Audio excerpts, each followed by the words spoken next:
siang menjelang sore untuk Anda semuanya pemirsa, dimanapun Anda berada. Kita berjumpa kembali di special talk show bersama Dinas Syariat Islam Aceh bersama saya Agustiada, dan selama 60 menit ke depan kita akan berbincang untuk topik di siang hari ini, sinergi pemerintah dan masyarakat dalam menangkal aliran sesat. Ya, Ketua Komisi Kajian Majelis Ulama Indonesia ataupun MUI ini menyebutkan ada beberapa penyebab berkembangnya aliran sesat di Indonesia.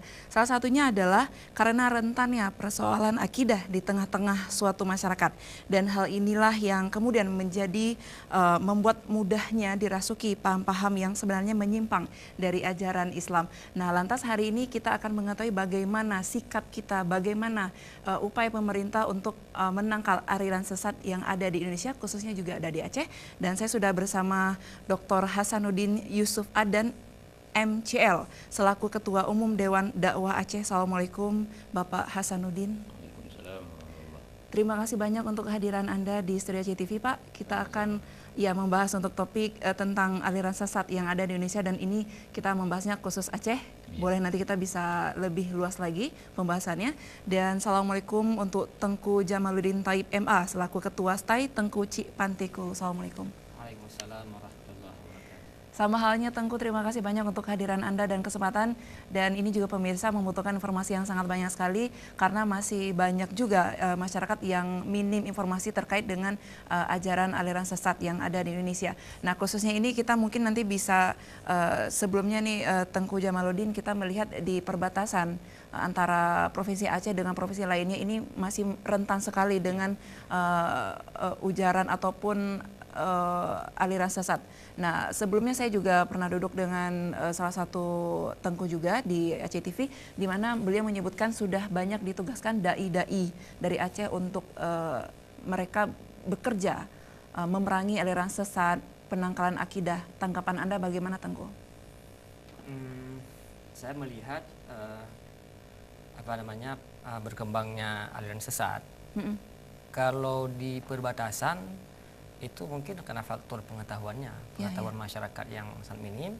Karena itu Dinas Syariat Islam juga sebetulnya ini Dewan Dakwah sebenarnya sudah sangat intens melakukan dakwah di sana. Bahkan sekarang Dewan ini sebetulnya tupoksi Tuku Hasan yang lebih, karena Dewan Dakwah hari ini merekrut kader-kader muda dai di perbatasan itu untuk dibina di Banda Aceh. Kemudian diharapkan nanti mereka akan pulang ke sana mengembangkan ajaran Islam di sana, tentu untuk memperkuat akidah di sana.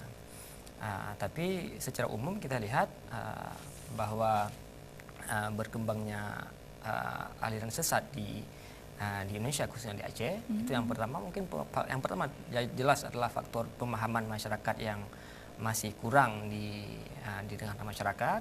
Kemudian yang kedua adalah faktor media yang begitu vulgar hari ini, di mana anak-anak kita mendapatkan informasi yang sangat bebas di tengah masyarakat. Yang ketiga menurut saya adalah faktor ketegasan, barangkali faktor ketegasan pemerintah dalam menanggulangi faktor aliran sesat. Artinya kalaupun ada penanggulangan tapi yang kontinu, yang sistemik, penanggulangannya itu mungkin masih kurang. Karena itu ini memang tanggung jawab semua, termasuk dari pemerintah, barangkali bagaimana penanggulangan ini secara sistemik, secara lebih profesional, sehingga aliran sesat yang katakanlah berkembang di Indonesia, khususnya di Aceh ini bisa ditanggulangi secara baik. Baik, nah dengan perkembangannya aliran sesat yang sekarang sudah makin banyak ya, Tengku, dan ini apakah tidak ada tindakan tegas dari pemerintah atau bagaimana ini, Tengku? Sebetulnya sudah ada, tetapi masih kurang, sosialisasinya masih kurang. Ini saya lebih melihat sebetulnya sekarang kepada penyampaian kepada masyarakat tentang kriteria aliran sesat. Memang kan kalau kita merujuk kepada Majelis Ulama Indonesia, itu ada 10 kriteria tentang kriteria aliran sesat. Kemudian di MPU kita juga ada membuat kriteria tentang aliran sesat. Tetapi ini sosialisasi ke masyarakat, ke kalangan bawah ini kan belum begitu begitu mendasar, sehingga sekarang kan saya melihat ada kerancuan barangkali, bukan kerancuan tapi ada kegamangan barangkali untuk memahami aliran sesat itu seperti apa, gitu ya. Nah, kemudian yang kedua, penanganan dari pemerintah ketika telah ditemukan aliran sesat yang sebalik dari 10 kriteria katakanlah dari yang telah diputuskan oleh MUI tentang kriteria aliran sesat. Setelah itu disampaikan kepada ke seluruh masyarakat, elemen masyarakat, kemudian ketika ditemukan katakanlah aliran sesat di masyarakat, ini penanganan pemerintah seperti apa?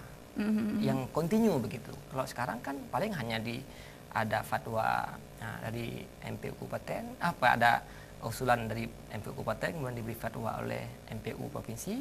Setelah itu kadang-kadang penanganannya kan tidak kontinu, sehingga ini yang menurut saya hal ini sangat penting sekali ada ketegasan dari pemerintah untuk penanggulangan ini. Baik, terima kasih. Tentu nanti kita akan kembali lagi untuk membicarakan tentang beberapa kriteria yang tadi sudah Tengku sebutkan. Saya ke Bapak Dr. Hasanuddin. Pak, tadi tugas pendakwah salah satunya adalah ini dai-dai yang memang ditugaskan di beberapa daerah terpencil ataupun perbatasan yang dimana masyarakatnya juga masih minim sekali informasi tentang aliran sesat.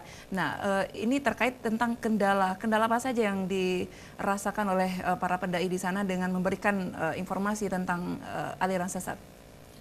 Baik, pertama sekali pemahaman masyarakat yang masih sangat minim itu menjadi kendala bagi dai kita karena tidak connect. Ketika masyarakat sudah terikat dengan sesuatu aliran sesat, lalu datang kita mau lepaskan mereka dari ikatan aliran sesat tersebut, itu sangat amat berat sekali. Sulit, ya. Karena mereka sudah menikmati dengan aliran sesat yang ada. Dan apalagi kalau aliran sesat itu diprakarsai, dimotori oleh gerakan-gerakan tertentu, baik yang bersumber dana dari dalam negeri maupun luar negeri, yang memang mereka memberikan benefit kepada anggotanya, itu sangat sulit sekali untuk kita pisahkan. Umpamanya seperti Ghafatar kemarin, Milata Abraham, pertama Al-Qaeda,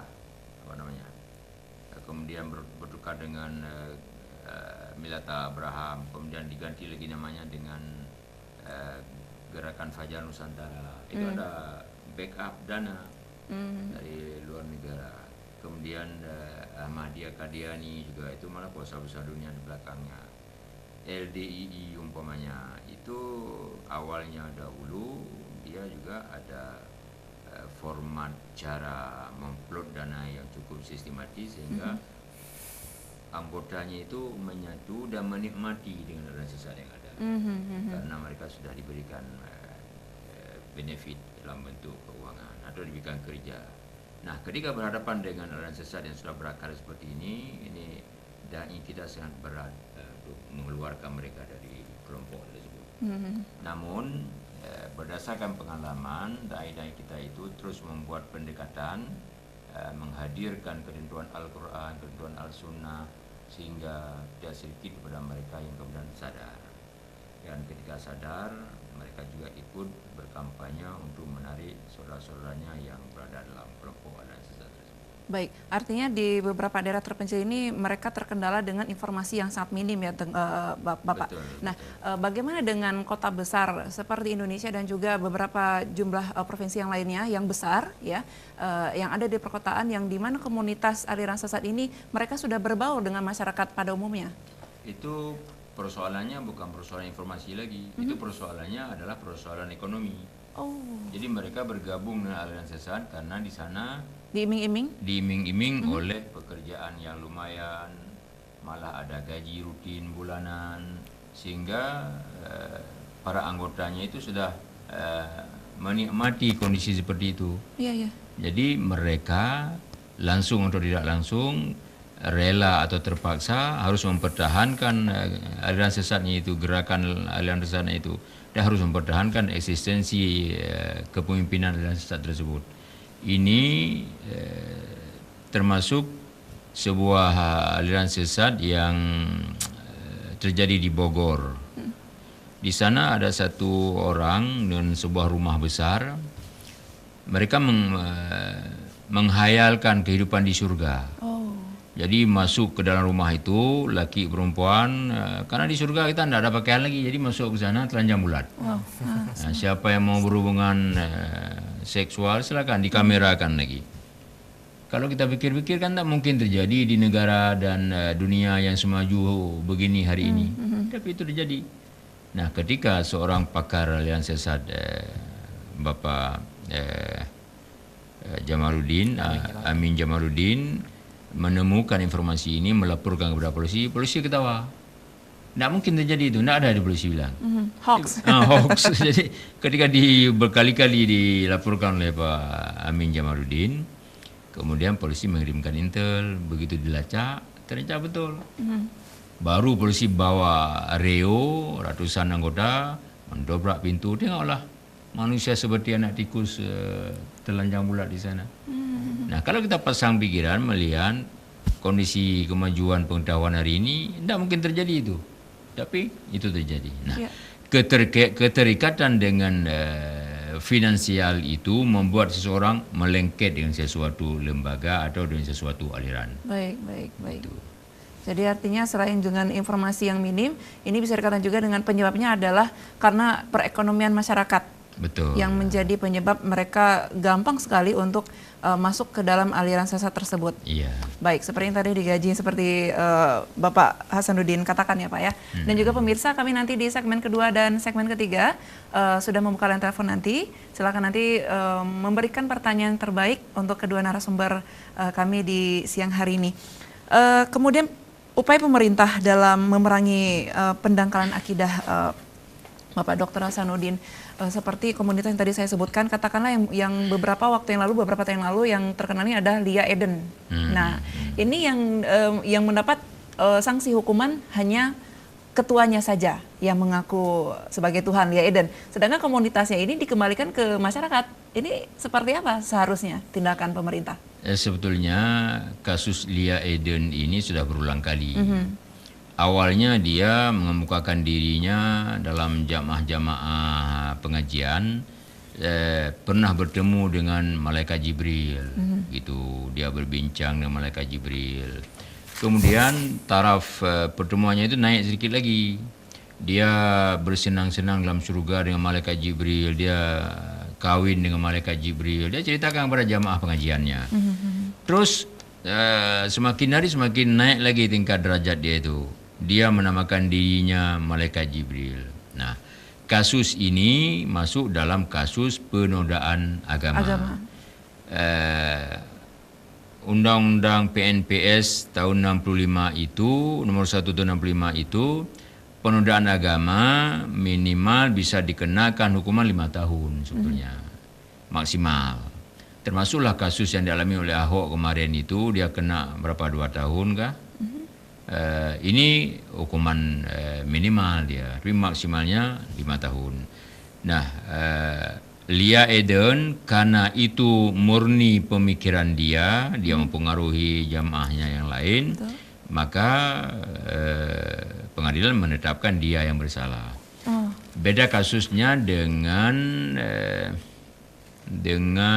pimpinan Ghafatar yang pertama itu, Milata Abraham. Ya. Ahmad Musaddiq siapa? Siapa namanya? Yang di Aceh. Lupa saya, di Jakarta.